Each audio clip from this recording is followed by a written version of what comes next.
haben, der sich glücklicherweise bei uns eingefunden hat, weil er auf dem Weg zu einer Konferenz in den Niederlanden ist. Dr. Adair. Aaron, I'll switch to English now so that he knows what I'm saying about him.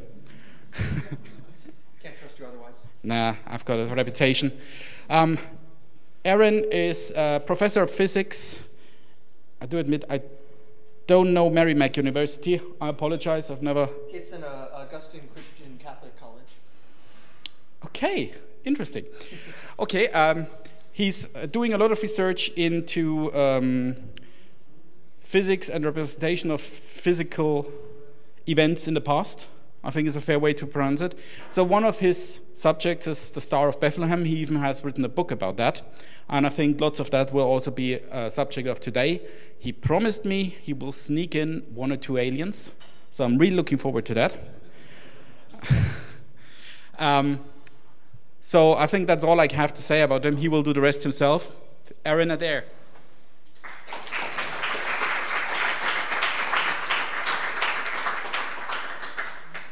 Guten Abend. Wie geht's? I've exhausted my German for now.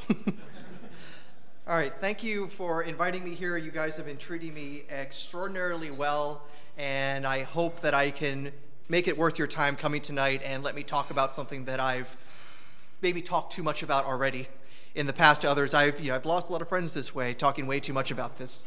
But ultimately what I want to do is try to talk about this intersection between science and religion as demonstrated by the talks and the books, the articles all about the Star of Bethlehem. But since I've come here, I've actually been feeling a little bit bad about doing this talk because I've now seen how connected this town is actually to the legend of the coming of the 3 kings to Bethlehem following the star, that it's such a big part of the town that your UNESCO cathedral and that. So I have to both destroy your history, your culture. I'm just going to be bad in every way possible, but that won't stop me. So let me begin then. And the way I'm going to break up my talk is into 3 things. One, I want to talk about the history of interpretations of this object. Where does it come from with these ideas of how to explain it through means that we might consider scientific or pseudoscientific? I want to then talk about what science does have to say about the subject matter. How well could we possibly explain this apparently miraculous story from the Bible with science that we actually do trust? And does it actually, make us think differently about the stories from the Bible?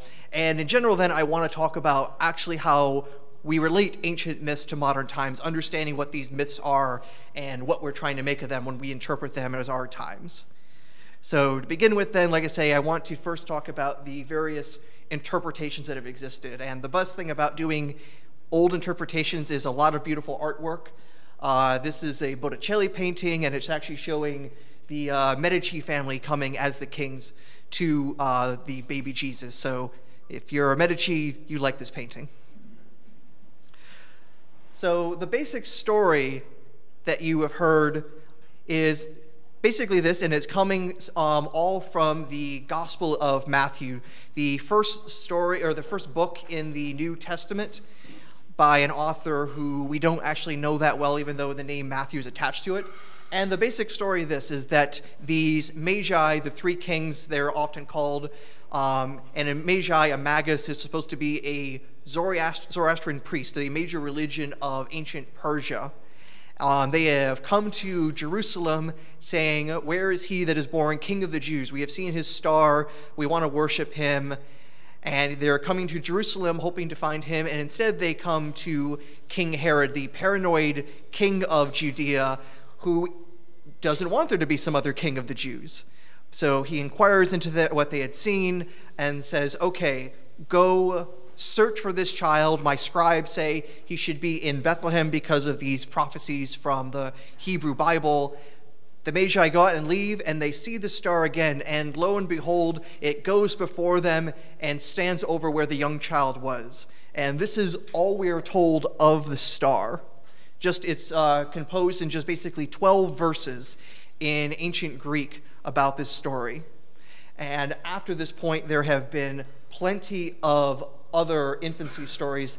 One that was just recently translated into a modern language is been called the Revelation of the Magi, where it gives the entire history of the Magi, takes them basically their traditions all the way back to before the flood of Noah, and they were basically visited by baby Jesus as a star to tell them to go grab some gifts for him, bring them to Bethlehem, and then see actual baby Jesus. So quite literally, baby Jesus is a star, shows up, and then helps them find their way all the way to the Holy Land from Persia.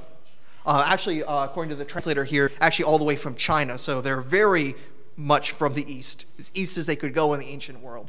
And this is just one of literally dozens of different nativity stories or infancy stories of Jesus, some of them more believable than others.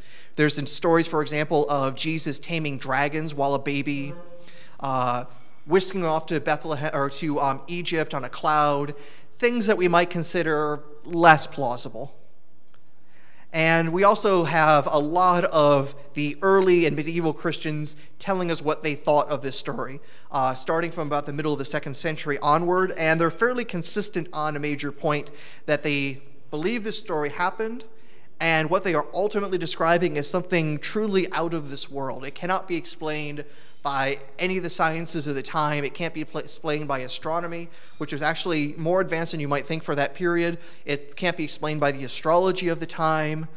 And our sources for this are quite numerous, in fact, whether it's people like the 2nd century French or Gaulish Bishop Irenaeus. We have also St. Augustine, we have various popes, all agreeing about like the supernatural aspects of this star, about its movements being something that cannot possibly be fit with the knowledge of that time, that it must have been the hand of God basically coming in to guide the wise men to their destination. So already we see basically this very strong stance to say this is not science, this is truly something miraculous, and don't even try to explain it with this pagan pseudoscience-y astrology stuff. And that sort of interpretation also we can see in some of the artwork that comes along in the Middle Ages and later on, whether it's this 6th century mosaic of the wise men following the star, or we have the famous painting by Giotto of the Star of Bethlehem as a comet. There's actually been some controversy if this is actually supposed to be Halley's comet or some other comet close to the time of Giotto's painting, but nonetheless, using comet imagery for the nativity scene, and there's also this nice woodcut by Dürer, so a little bit of German art there as well for us. And like I say, it's very beautiful artwork, and it's all showing basically the star in kind of close proximity to the Earth, helping find where they're supposed to be going. Here, the Magi are clearly following the star to their destination. And in the medieval period later on, once we get to like past year 1000 or so, the intellectual climate of Europe was changing as it was being introduced basically to the sciences that they had lost during the Dark Ages. For basically 500 years, that effectively science had stopped in the Latin West until pretty much almost like to the Crusader period when things were being rediscovered from the Islamic world. And they were starting to have some interesting speculations about what the star was. So for example, there is this figure here known as Roger Bacon. Has anyone ever heard of this person before? Couple people. Okay, so medieval thinker who was a big fan of basically doing science in a way of basically kind of like promoting the faith. And part of what he wanted to do was basically talk about the star, which he believed was still something supernatural, but put it in an astrological context so that way he could use that to say, look at what the stars were saying, to say something so great about our Savior. Isn't this awesome? And for his troubles, he was condemned by the church and basically imprisoned.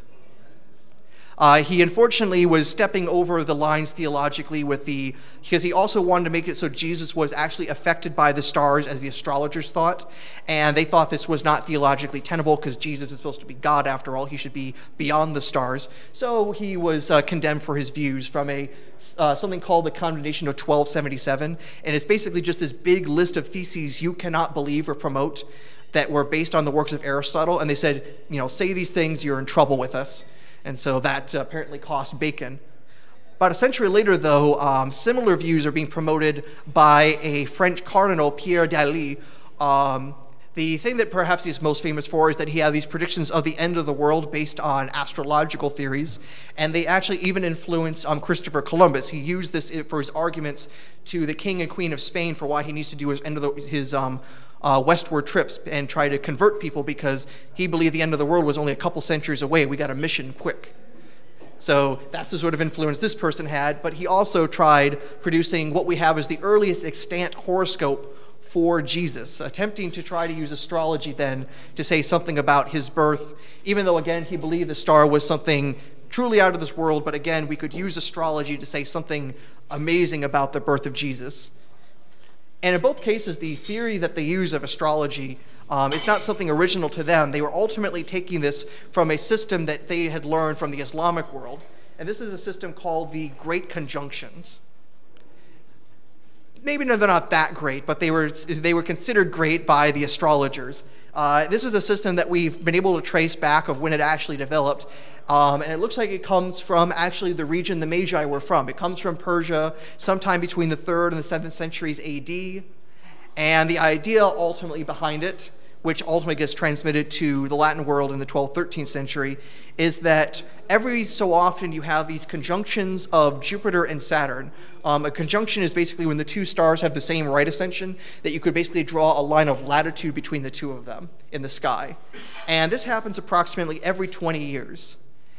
And more than just that, they also happen in a fairly regular way, that they'll happen in one spot in the sky. They'll then take place in another part of the sky again, and they almost form this sort of almost perfect equilateral triangle as they bounce around. But that triangle isn't quite perfect, so it's actually rotating over the centuries, and it takes almost a full millennium to go through. So this was important to the Zoroastrians, who had this deep millennial belief. So things that happen in thousands are great. So this was a popular theory for them. And we know how this was applied to Jesus early on. The earliest use we found for it is with a Jewish astrologer known as Mashallah, who also composed the horoscope for the founding of Baghdad. He was there for Baghdad's founding in the late 8th, early 9th century under an Umayyad caliph, or no, sorry, Abbasid caliph, I'm sorry. Got to get my Islamic caliphs straightened away. You can't, if you don't do that right, you're not doing anything. So the thing that he proposed, though, was a little bit different. So one of the most common theories for the Star of Bethlehem out there, based on conjunctions of Jupiter and Saturn, talks about conjunctions that happen in the constellation of Pisces, the fish. But Mashallah is using the theory to say that actually the conjunction he's looking for was actually in the constellation of Leo in the year 26 BCE. That's usually considered well before the time when Jesus was supposed to be born. But the sources Mashallah had were a bit confused, because sometimes he said the birth of Jesus was in 13 BCE. In other places he said it was 2.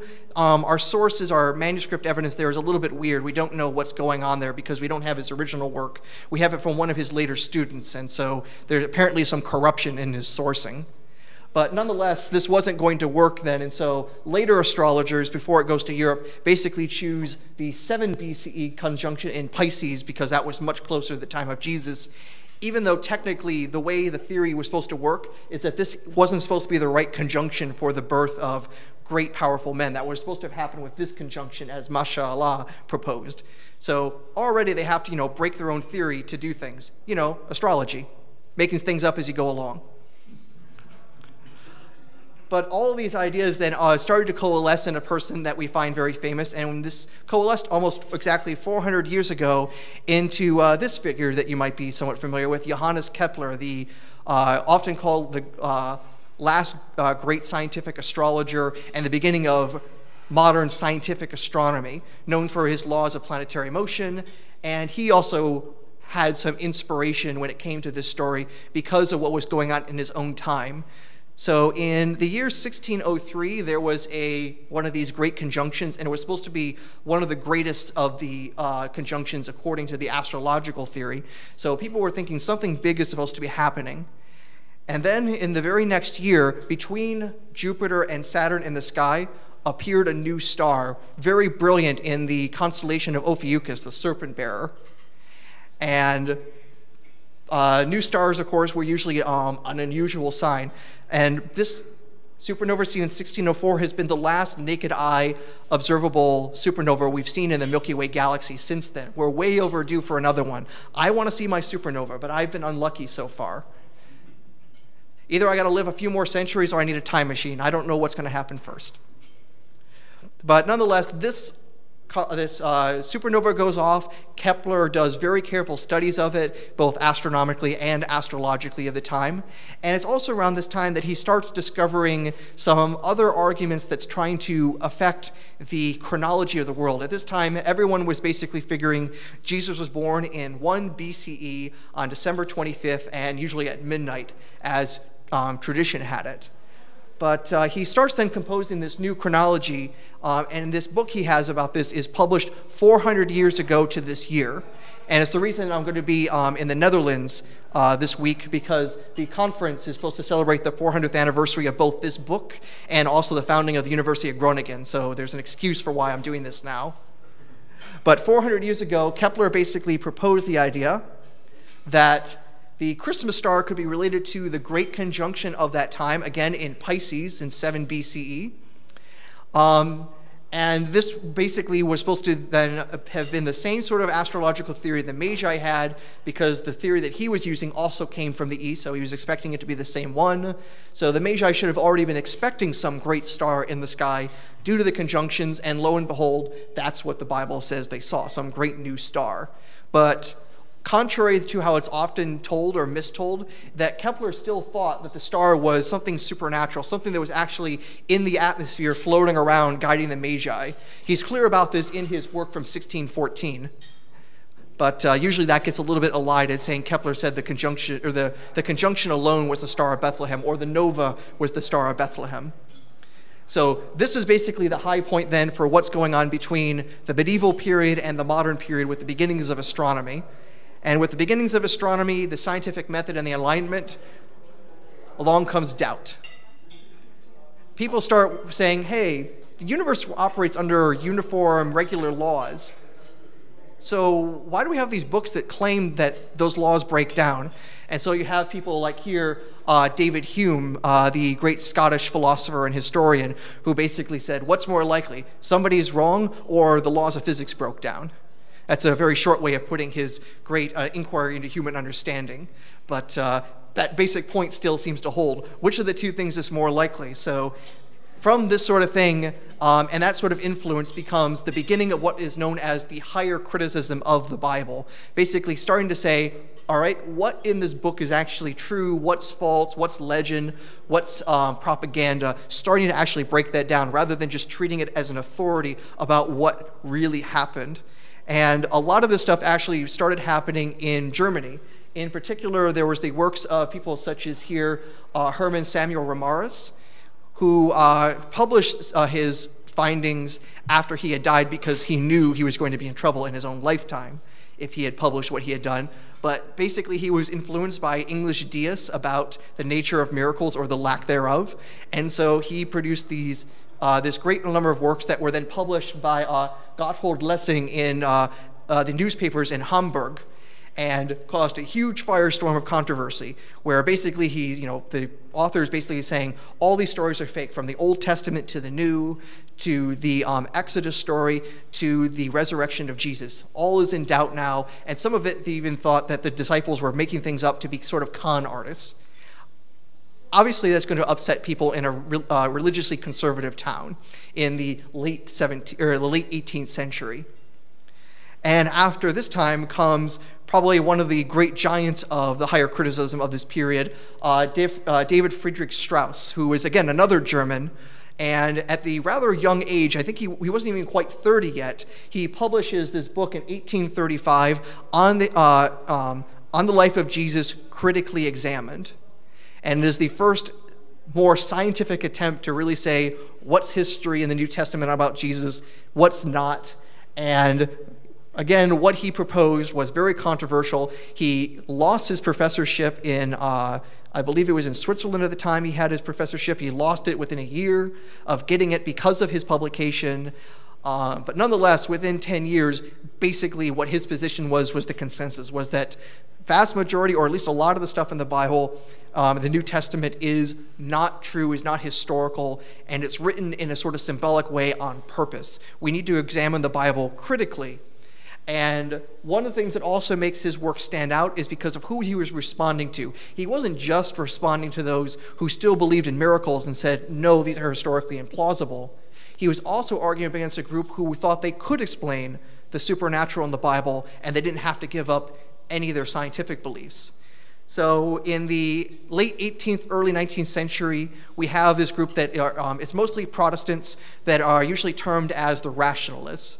The term, I think, mostly comes from the German philanthropist and Bible scholar Albert Schweitzer. So Schweitzer, of course, being very important for his philanthropic work, his Nobel Peace Prize, but also did this groundbreaking work in studying how people studied the historical Jesus, or how they created their own historical Jesus. But in this period, you basically have a problem. You believe the laws of physics. You believe the laws that Newton created can explain the universe just fine. And at this point, Newton's work has already been around for a century, and while Newton himself believed in the miraculous, by this point, either through continuing in scientific advances or because of what the French were doing and being very iconoclastic and breaking anything that looked religious in the Revolutionary period, you still have the issue that everything looks like we can explain by the science that we have. Nonetheless, we have this book with a whole bunch of stuff that says things that we know can't happen. We know people don't normally come back from the dead. We know people can't walk on water. We know people can't be born without sexual union, these sorts of things. Well, how are you supposed to accept this book with all this sort of stuff in there that you say can't possibly happen? How do you reconcile these two? How could anyone reconcile these two? In a way, you have to kind of insult the authors of the book, and their resolution is ultimately to say, the events really happened, but they were misunderstood, or we've been misreading them because we're just misinterpreting something that happened completely naturally but was interpreted in a supernatural way. And the most famous examples come from this figure, Heinrich Paulus, in some writings he had in 1830, explaining every single miracle in the New Testament through completely natural means. The most famous one is how Jesus could walk on water. It was a dark and stormy night, and the disciples were on a boat. They were being sloshed around by the storm, and they land on the shore. They can't tell because it's too dark and foggy. They don't know where they are, but they're beached. And so Jesus starts walking along the beach. They look out, they see their master coming, and they believe, oh my goodness, we're out in the middle of the water, and here he comes walking. He's walking on water, hence the miracle, or the lack thereof.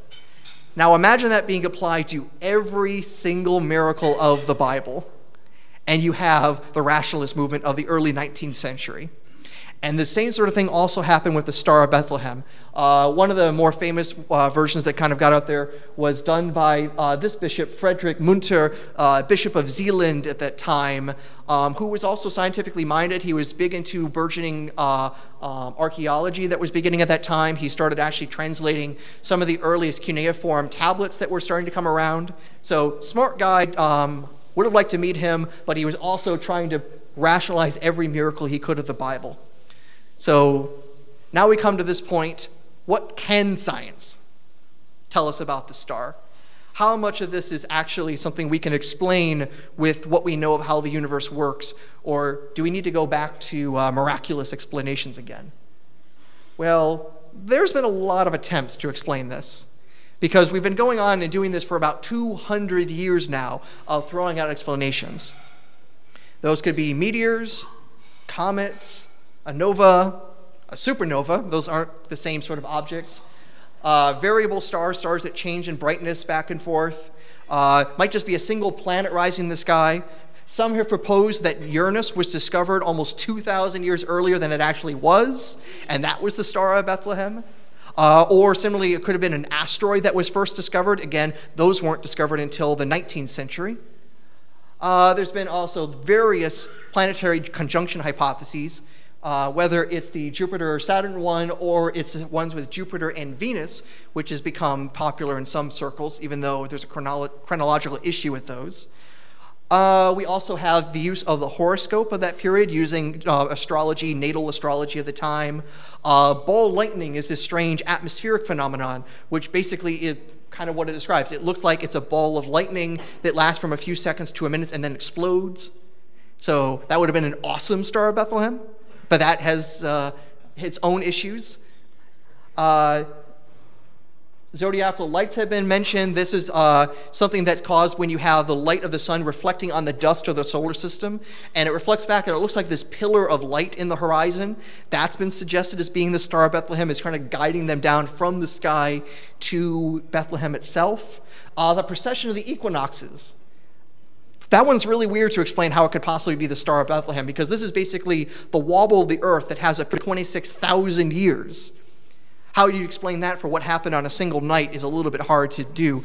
But the phenomena of this procession of the equinoxes was known at this time. It was discovered somewhere around 150 BCE. So we've known about the effect for a long time, but how it could explain the star is very confused. And actually called the Platonic year. Sorry? It's actually called the Platonic year. Yes, it has had that label as well, yes.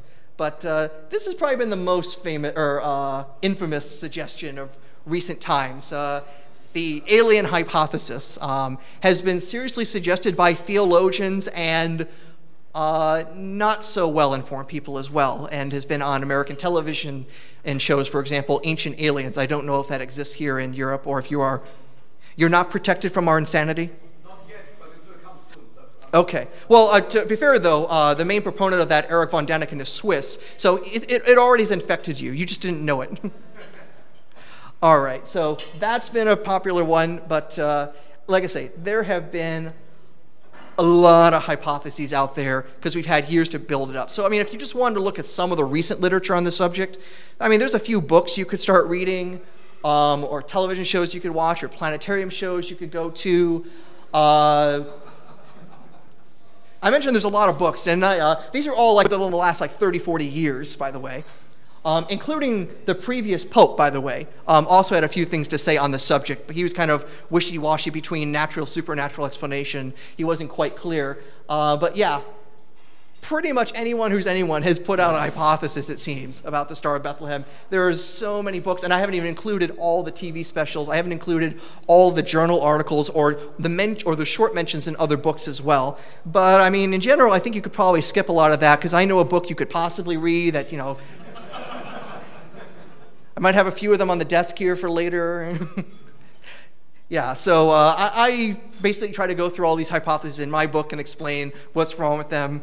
But I will want to talk to you guys about what are some of the most popular candidates here and see what issues they have. So, for example, the idea that it might have been some sort of a comet. We know there was a comet seen in 5 BCE. We know that because the Chinese have meticulous records, and they talk about this great tailed comet appearing in the sky in the spring of that year. So we definitely know there was a comet, but there's two issues. One, well, why this comet? Comets appear in a fairly regular way. Halley's comet had come about 7 years earlier. And in general, though, comets were seen in the ancient world as evil. Almost universally, when a comet's seen in the sky, somebody is in trouble. And it's almost never your guy who is going to be favored by it. It's usually the death of the king. It's a civil war sign. It means disease is coming. It's almost always bad. So this makes it unlikely to explain it, even if we don't go into the details of the gospel. The other idea is that it could have been a nova or a supernova, which is a star literally exploding. The mechanisms between novae and supernovae are different, and there are different types of supernovae. But again, it's been suggested that there was one seen in 5 BCE using the same Chinese records. Well, that's a bit confusing. If the Chinese record a comet, how could it be a nova? Well, this is where the authors try arguing that actually kind of screw up, because it clearly describes a comet. It says it has a big tail. So best we can tell from the records we have, there wasn't a nova or supernova seen at the time of Jesus' birth. So that kind of excludes it as a possibility. The conjunctions of Jupiter and Saturn, like I say, that has a very old pedigree. It literally goes all the way back to the Middle Ages in 8th, 9th, 10th century Islamic world. Though, of course, That doesn't go all the way back to the time of Jesus. The problem with this hypothesis is that the theory it bases on, the astrological theory, doesn't develop until maybe 500 years after Jesus. Makes it a little bit hard to say that's what the Magi were thinking if they were trying to use a hypothesis that did not exist. It would be like 17th century people predicting the motions of things using special relativity before Einstein. Doesn't work. Or they have time travel, in which case they knew the physics anyways. Time travel solves everything. And perhaps the most rigorous explanation has come about and is actually the main focus of the conference I'll be going to, a thesis by a retired astronomer, Michael Molnar, in a book that he published back in 1999. And he basically has it on two major fronts. One, it's supposed to be a conjunction, or an occultation actually, of the moon and Jupiter. An occultation meaning the moon is actually gone in front of Jupiter, and so you can't actually see the planet temporarily. An occultation might only last from a matter of seconds if it's just grazing, or it could actually even last up to maybe around half an hour, depending on how good the intersection is. Molnar claims that this was supposed to be a particularly powerfully good sign, and the rest of the horoscope that he reconstructs is supposed to say wonderful things about a person born at that time. And like I say, his is the most rigorous attempt to explain the star using astronomy and ancient astrology. But if we want to have any hypothesis work, there's a few questions we need to ask to see if it's the right stuff, if we're fooling ourselves or not. One we have to ask is, why only the Magi seem to be interested in this?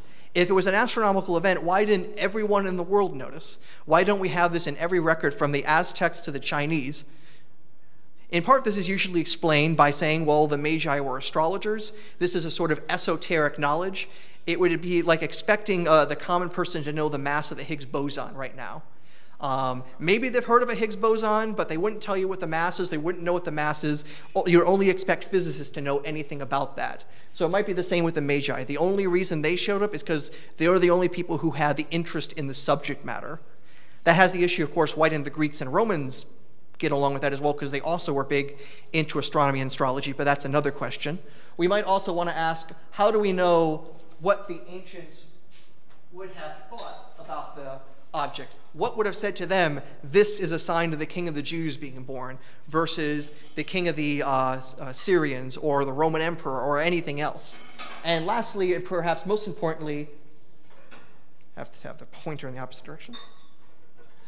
Does this actually match what the Gospel of Matthew talks about? We can't just make something up and have it completely not conform to the story we're trying to explain. So this is the question that we're trying to do. But a big part of it is that means we need to do astrology. We're skeptics. That should make us groan a little bit. So let's do some astrology together. All right, you're way too excited to do this. All right. So now here's the thing. Now you guys are probably, I don't have to do too much to convince you that astrology doesn't work. If I look at your horoscope and I try to figure out your personality from it, and I don't have any other information, my chances of guessing right are pretty much no much better than chance. You guys probably accept that. I probably don't have to argue that too much, but this has been studied over 50 years to demonstrate that point, even though the astrologers will only make excuses about it. Even though there's been things published in Nature about it, for example, showing that it doesn't work, it's still out there. But this doesn't ultimately matter to a person who's arguing about the Star of Bethlehem or the SOB as it's known amongst people in the planetarium. I didn't make that up, no.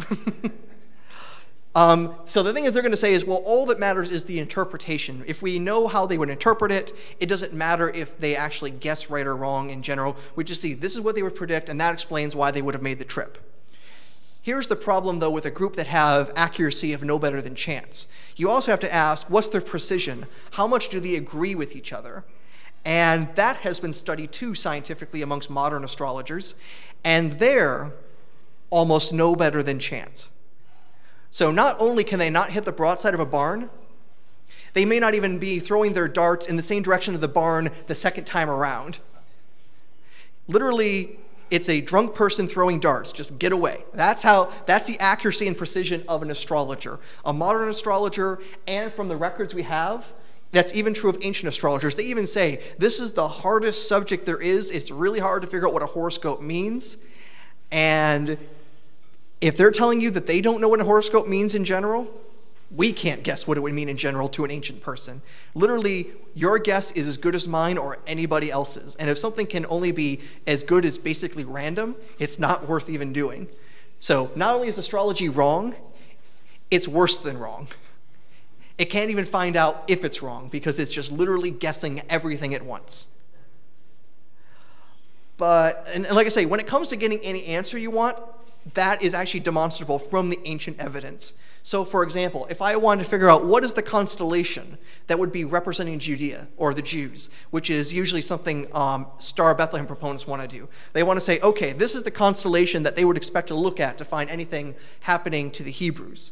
Well, depending on what source you look at, you're going to get a different result. So some will say that Aries, the ram, is the constellation or the sign of the Jews. Others seem to suggest that it's Aquarius or Gemini or a whole bunch of other ones. Or Judea is not even mentioned in their list of regions at all because it's just a little backwater. It's not as big as Egypt or Syria. I mean, why would Judea have its own constellation? There's only 12 of them, and you have places like Syria, you have Rome, you have Persia, you have Arabia. Why do they get a region just as much as a tiny little region like Judea does?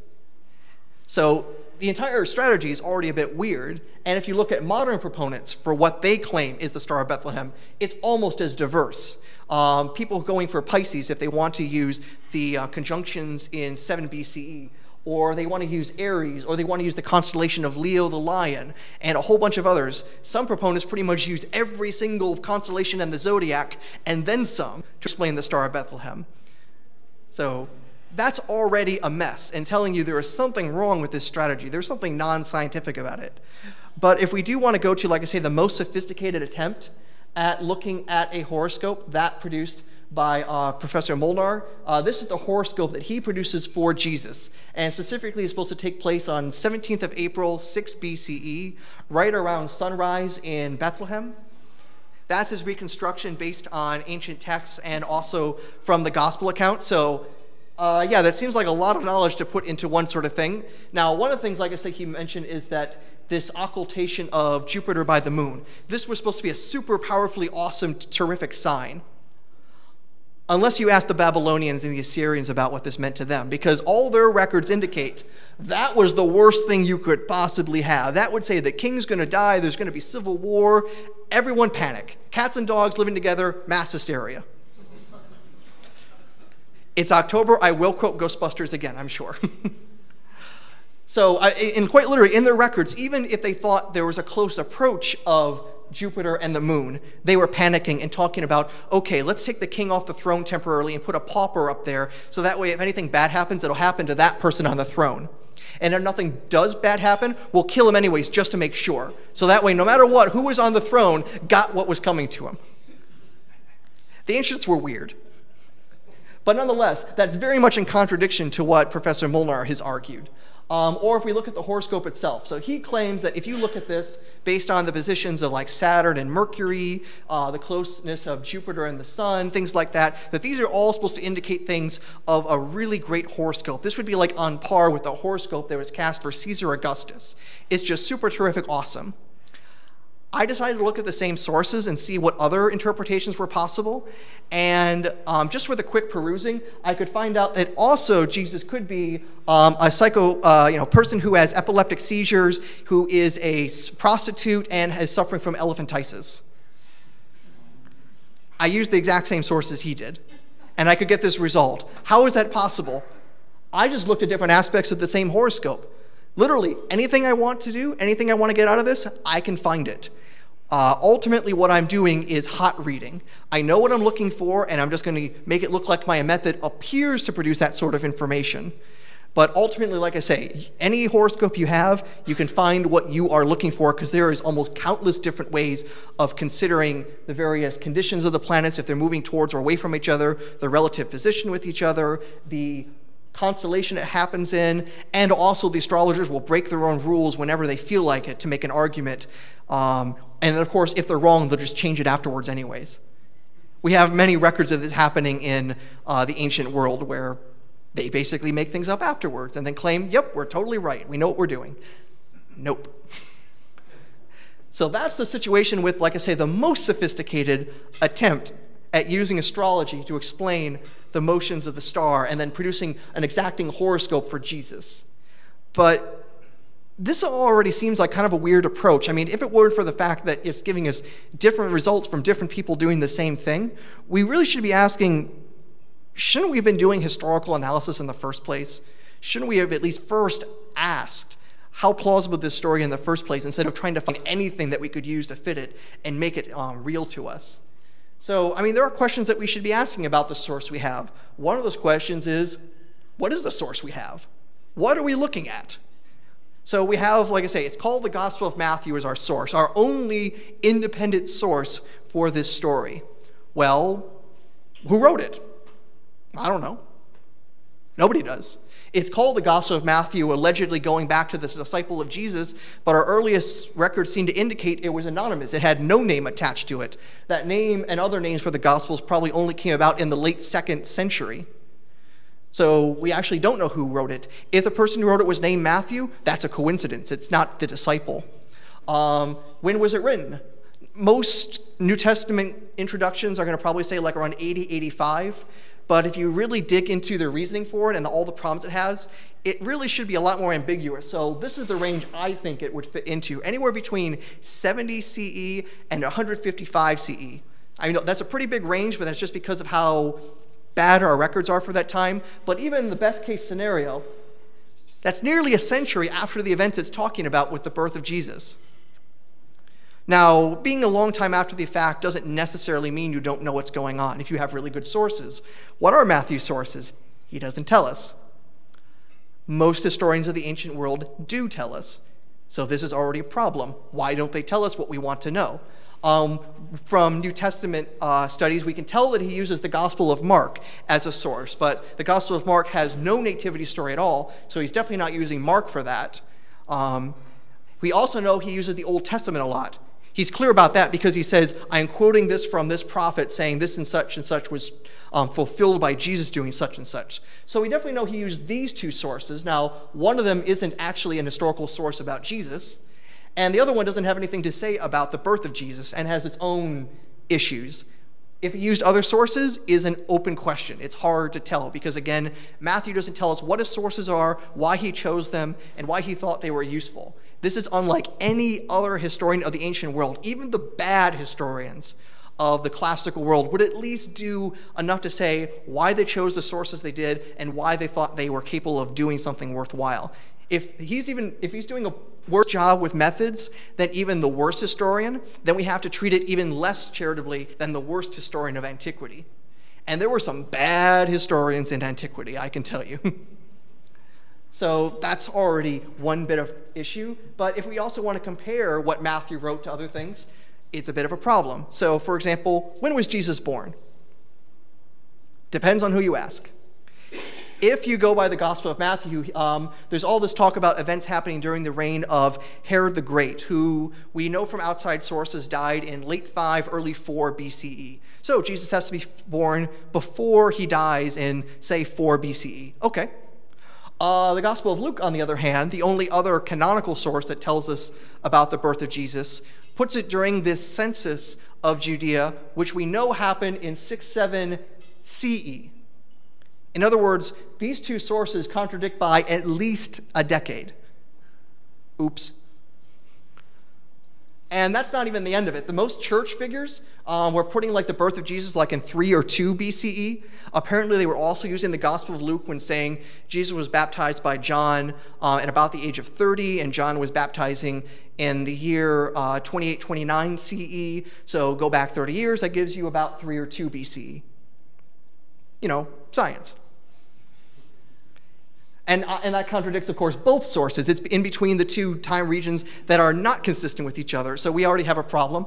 And if you want to dig beyond that, there were Jewish and Jewish Christian sources that we have that were putting the birth of Jesus around 100 BCE. Wow. That's not, just adding a decimal by accident or something like this. This is a big problem, and the context, the historical context they put Jesus in is a completely different time before there was even a Roman Empire. And it's clear from that. It's not Judea being run by the Romans or anything like that. This is like even before the time of Julius Caesar. How'd that happen? Active question, and nobody really knows why. And of course, we want to ask even more specifically what day. Again, depends on what source.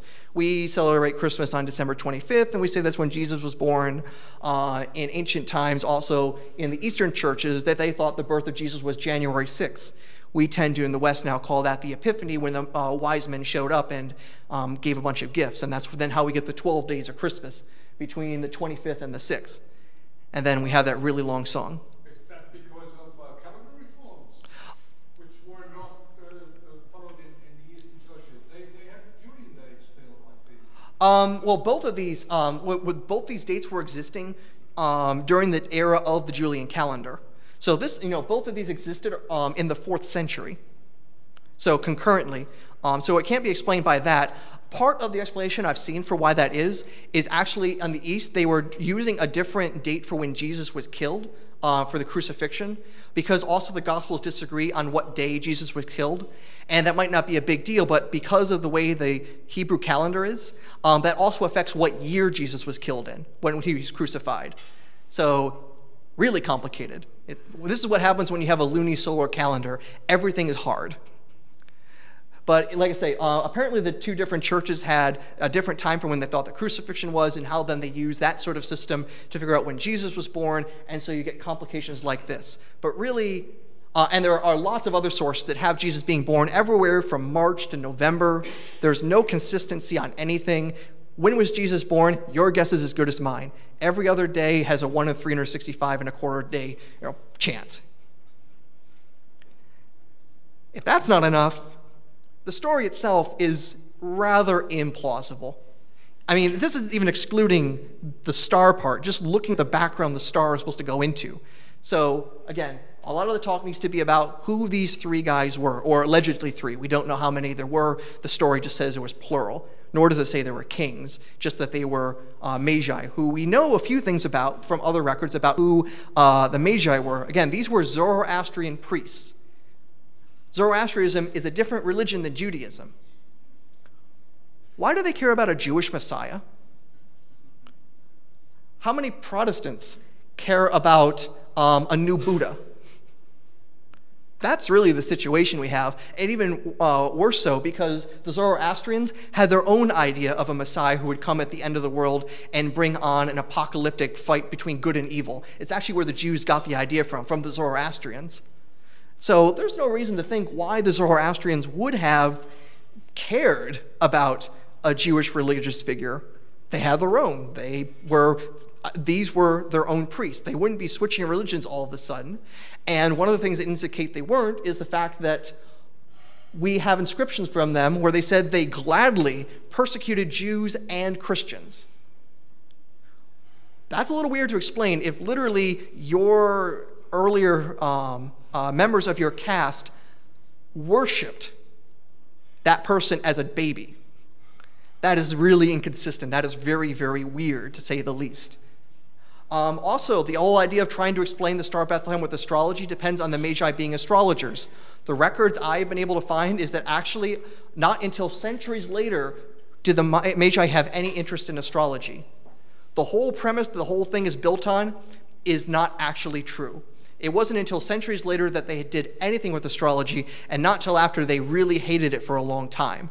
Basically, astrology to the Magi at this time was the same way as astrology is to fundamentalist Christians, either ignored or actively derided at the pulpit, or the equivalent thereof for the Zoroastrians. So this is already super duper weird, and let's also say we have this issue. If these guys were coming from the Far East, they are a part of the Persian government, coming to a Roman territory to say somebody else's king the Romans didn't approve of.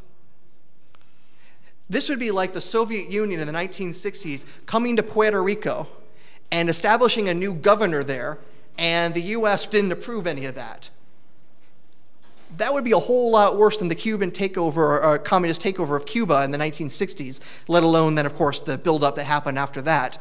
And this was supposed to have happened in a Roman territory under the guise of both King Herod, who had fought the Persians himself to get his kinghood, and Caesar Augustus, who was no friend of the Persians either. And they were supposed to go, meh. We have other situations like this happening in the region of Armenia, which would be like modern-day Turkey. This was a buffer region between Rome and Persia, or the Parthian Empire, and they fought a lot about their territories, and Armenia was then that satellite region for them. And anytime the Persians tried saying, we want this person to be the leader, and the Romans didn't approve, it was either a diplomatic showdown or an actual war. And it was in a lot of historical records. The fact that Armenia gets all this mention and Judea gets nothing, even from sources who come directly from the court of King Herod, is supremely implausible. Oh, and also a miracle occurred. Let's not forget about that. What is this star supposed to be according to the story? And specifically in verse 9 of the 2nd chapter of Matthew. It has a star leading the Magi, literally leading, the verb it uses, leads them south from Jerusalem to Bethlehem. If you guys are amateur astronomers, you know stars don't go south. They go from east to west. Even when they're doing any other motions relative to the sky, they're still nowhere near as fast as the sky rotating. They're all going to go from east to west. The only thing that even has a chance of fixing that is a meteor, but that's just a flash in the pan. It's not going to actually lead you the full distance from Jerusalem to Bethlehem, which is probably about a 2-hour trip. Any meteor that lasts 2 hours already is a miracle. And then that star stops and then is hovering over a particular house. That is literally what the Greek tells us. The star travels south, stops, and hovers over a particular hovel within Bethlehem. Stars don't do that. If they did, it would look something like this. Actually, that's not even true, because the star is much larger than the Earth, and the curvature is so small, it would look like just this flat line all across. And we'd also be in the corona of the star, so we'd all be plasma. So everything is bad. Bad, bad, bad, bad. This can't be a star. There is nothing astronomical that possibly fits that. Well, aliens, I guess, but they're not exactly stars. So, okay, alien hypothesis, the only thing left that could actually fit this if we want to believe the story happened, but everything's so implausible at this point, this doesn't make any sense. So the question is, why are we doing this really weird charade? Why have we been doing this for centuries? How is it that us in modern times deal with myth this way? By the way, what movie am I taking this from? Okay, just making sure. Yeah. Strangely enough, I first saw this movie while I was in Germany, so it felt appropriate. And it's a really fun movie, so. So when it comes to actually, figuring out what we're dealing with, what is a gospel anyways? And we tell you it's the Gospel of Matthew. Well, what is a gospel? There's been a lot of arguments about what the genre of a gospel is, and it's a bit controversial what my opinion is, but there's some scholarship to back it up, that it would fit in the category of ancient novel. We have novels written around this period, both by pagans and Jews, and if you look at the theories of how genre is decided and apply that, it seems like Matthew's gospel should fit in that category of novels. Not history books, not biographies, but active works of fiction. And this isn't an unusual thing in that period of writing symbolic narratives and putting them in semi-historical contexts. So one of the examples I could give is the trial of Jesus as portrayed in the Gospels, when Pilate is somehow thinking that he's innocent but just won't seem to let him go. If he's innocent, why is he still on trial? That's weird. And he basically says, okay, I got Jesus here, and I got this guy named Barabbas, who is a rebel, a killer of Romans, and for your ceremony, you get to choose one of them to let free. And even though the day before, the crowds were all like, yeah, we love Jesus, we'll do anything for you. And this time, it's like, no, give us Barabbas, kill Jesus, let him die. Yeah, 24 hours is a lot to people, apparently, in fictional books. Yes? This is very, very important, because they say his blood come on our heads, and this was the foundation for centuries of persecution of the Jews. Yes. Yes, this is, in particular, the Matthean version, say, yeah, his blood be upon us, basically was the justification for claiming all Jews responsible for deicide. And, oh my goodness, did that bring about a lot of persecution. Okay, yeah. Thanks for bringing us down. But I mean, the whole story is just implausible. There isn't any evidence for a ceremony amongst the Jews for this like this. No giving up of a prisoner like this, let alone a known killer of Romans. Come on. And he's putting this Jesus on trial, even though he thinks he's innocent anyways. The whole thing doesn't make sense unless you look at it symbolically and you realize what's actually being done here in this story is a recounting of the scapegoat ritual as part of Yom Kippur, where one goat is sacrificed and the other one is released into the wilderness carrying along the sins of Israel. The two goats you're supposed to have for this are supposed to be as identical as possible, and that kind of shows the names. The name Barabbas is Aramaic for son of the Father, son of God. Jesus, of course, the Son of God. And in many manuscripts, it actually doesn't say Barabbas. It says Jesus Barabbas. So you have two Jesus, sons of the fathers, one who is killed and one who is released with the sins of Israel. And this is exactly like the Yom Kippur ritual. It's completely symbolic. It makes no sense as history at all. And this sort of thing you can find throughout the Gospels in all sorts of ways. This is a very common practice for the period amongst Jews and even pagans, taking their own myths and put them into sort of historical context for their own stories. This is true just as much for stories about like Old Testament figures as it is for stories about Isis and her followers amongst the pagans. And what happened then is that basically in later times this is lost, because if you're trying to fight heretics, it's a whole lot easier to claim that you have the right position if you say, our stories really happened and we have this apostolic tradition that goes all the way back to Jesus to prove that we're right and you're wrong. So it gave all sorts of power if you could claim that your Jesus was true and the other ones were just completely made up, even though they were all made up. So then, of course, well, what is Matthew trying to do with this story? I see two major things that you'll find in the literature. One I defend more than the other. One is the story of a guiding star from Roman myth, from the Aeneid of Virgil, where it has this star that literally guides Aeneas from Turkey to Rome, where he then founds his kingdom. It also seems to be incorporating the ascent of Caesar to heaven, because after he died at the games that were glorifying him, a comet was seen as a new star, and people claimed that was Caesar's soul rising up to heaven. And the terminology that's also used in sources talking about this star refer to it as basically the morning star, which has a very similar language to what's used in Matthew 2 about the star that rises in the east. Seems to be talking about the same sort of thing.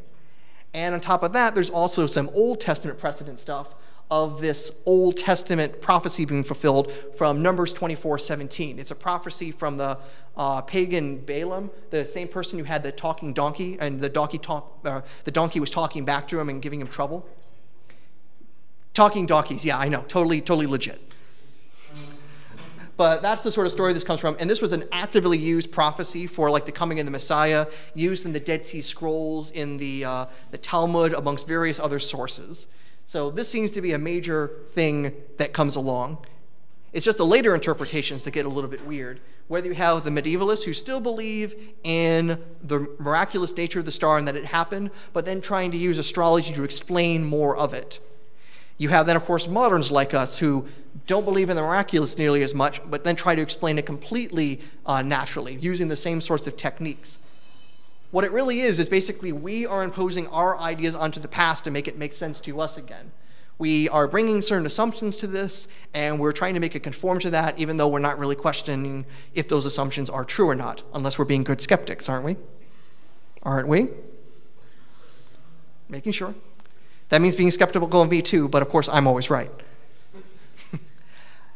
And I mean, of course, there are some people who are in it just for their own religious faith, and some people are active apologists who have to just defend everything in the Gospels. So why do we use science for this? Well, there's a few different reasons why you would do science. For one thing is we don't believe in miracles like we used to. You tell me a miraculous claim, I'm much more likely to doubt you now than if I were living 500-600 years ago, where miraculous stuff was called a day that ends in Y. I don't know if that translates to German well. Day that ends in Tag. Okay. And so anything that can explain this will work, including aliens. I include a picture here of Reverend Barry Downing, who in 1968 proposed the Star of Bethlehem was a UFO, a flying saucer, and all the other miracles of the Old and New Testament could also be explained by alien intervention. and that he published in this book, The Bible and Flying Saucers, that sold like hundreds of thousands, if not more, copies. Pretty popular book. And again, by somebody who actually has a divinity degree, trying to argue this sort of thing. Why aliens? Well, then at least everything can be naturally explained, and if we believe in aliens, then we can totally believe what the Bible says, and we can give it all sorts of religious authority. And in general, science has this amazing hold over people. It's important that we think the science is telling us what we think is true out there, that is actually providing truth to us, and so if science tells us something, then we're more likely to believe it. So you have groups such as the BioLogos Institute, the Templeton Foundation, members in those who try promoting this sort of thing, again, to try to reconcile science and religion. I've even seen attempts to use this same sort of naturalistic idea by young Earth creationists, people who think the Earth is 6,000 years old, there was a global flood 4,000 years ago, in contradiction to all science. Yeah, and yet there are guys like this guy, like Henry Morris, one of the founders of scientific creationism, trying to explain the Star of Bethlehem without any miracles at all, because again, then it feels more believable. It just has all sorts of apologetic value. So there's this apologist, Robert Newman, who basically says, even though he believes the Star of Bethlehem is supernatural, he still says like the various natural sequences to explain the star has great apologetic value. You can still win an argument using this even if you believe ultimately it can't be explained naturally. That's some weird stuff, it would seem. But basically, it defends the Bible, therefore it's good. It's really us imposing or others imposing their ideas onto the past when the past is so divorced from us and it's beyond our understanding, it's outside of what we expect. And this isn't just true for moderns, this was also true for ancients. When the Greeks of the time of Socrates and such are coming around, they're seeing the structures left by their ancestors in the Minoan civilization that collapsed at the end of the Bronze Age. And they built these magnificent structures. The Greeks didn't know how they were built, so they thought they were built by cyclopses, giants. So a lot of big architecture is called Cyclopean because of that. It wasn't cyclopses, it was just Greeks from a while ago. But this is how they were interpreting it because they didn't understand how it could happen. The same sort of thing happens with those who want to basically claim aliens did everything in the past because humans can't build pyramids, humans can't build machines, it must be aliens. Again, it's basically imposing our beliefs about things that, hey, there's no way some cavemen can figure this out because I can't figure this out, and I'm not going to try to figure this out, aliens. It's really the same sort of thing going on here. So we need to be careful when we ever look at the past that we are not forcing our views onto the past. So I now have to ask one other question amongst our skeptics here, amongst what I've said. Do you think Matthew made everything up? Do you think this was all completely his invention? Or do you think he was basing it on something before him? Second, so something before him. Any other opinions? I got one vote for completely made it up. I vote for it doesn't matter. Doesn't matter. Story's fake anyways. It doesn't matter if he based it on an earlier fake story. It might just matter in the sense of religious history. But here's a few things, though, that seem to suggest there might be more to it, because there are still some other sources that suggest there's a connection between Jesus and the stars beyond just this nativity story. For example, there's a hymn by Ignatius of Antioch, a bishop in the 2nd century, who has this hymn about Jesus basically as this super bright star and all the other stars and the sun and moon dancing around him in the sky. A lot of people think he's basing this on Matthew's story, but there's also a lot of scholarship that says, no, they just have a common source. But the two stories are extremely different. Jesus was not a star in the Gospel of Matthew, and yet he's being called an extremely bright star in this hymn. That's not the only one either. So for example, in the book of Revelation and in the second letter of Peter, Jesus is referred to as specifically the morning star. And this also has an interesting outer context because a god or a godlike being the morning star is not uncommon. So there's the Sumerian goddess Inanna, her Babylonian counterpart Ishtar, that are literally personifications of Venus, who are also gods that die in the go to the underworld, are resurrected after 3 days, and then return to heaven. Sound familiar? And yeah, they're also morning stars. There's also this other being in a Jewish novel called Joseph and Asenath, an angel that appears from the morning star who apparently has a bright countenance, controls the armies of heaven, and can apparently bring you back from the dead. And just in general, there seems to be some sort of connections between this morning star imagery and dying and rising gods of sorts. And there's also this visionary thing from the book of Revelation. And if you've read Revelation, you know it's basically like a 22-chapter acid trip. It's just really weird symbolism. And one of the weird things is this woman who is clothed with the sun, who is standing on the moon, who is extremely pregnant, and then gives birth to a child, while Satan, as a dragon, is waiting in the sky, waiting to chomp at the child, but then the child is taken up to heaven, and then there's a war in heaven. This is what happens in chapter 12. Yes, you would think you would have to have had some really bad moldy bread to come up with that.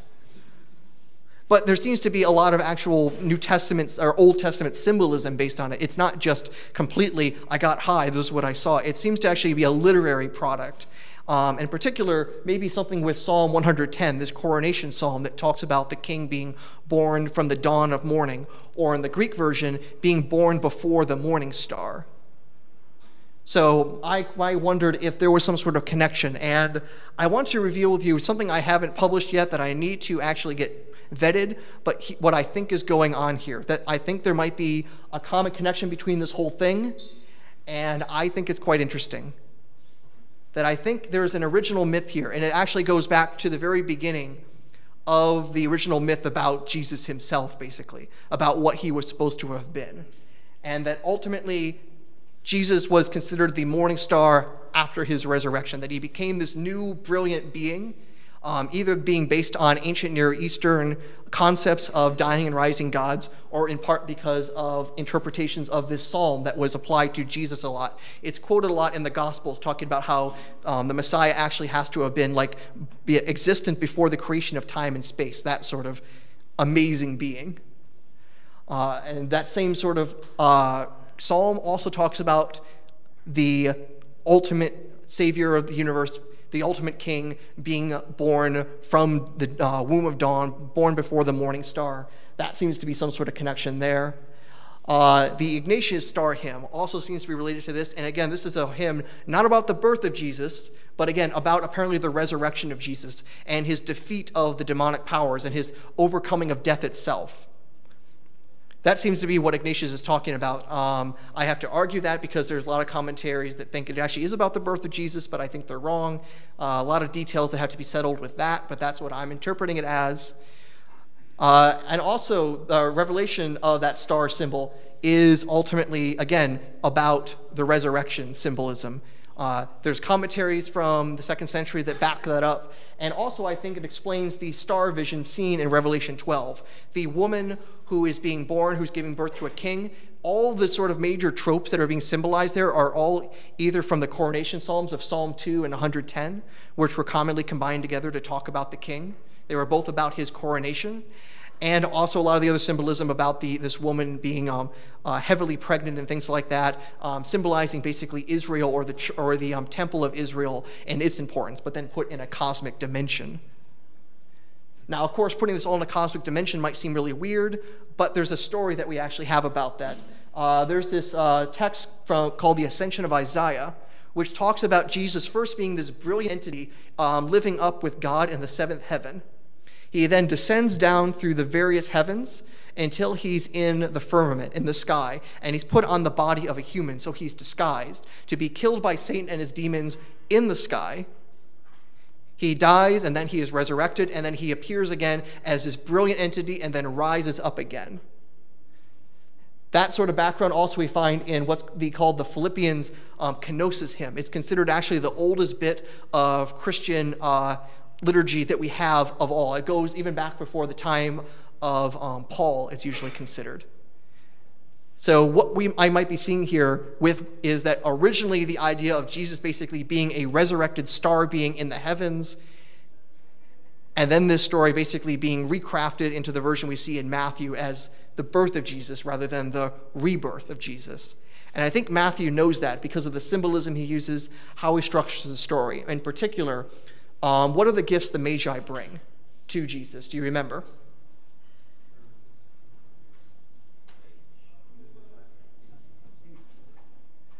So the first two that usually get mentioned are gold and frankincense.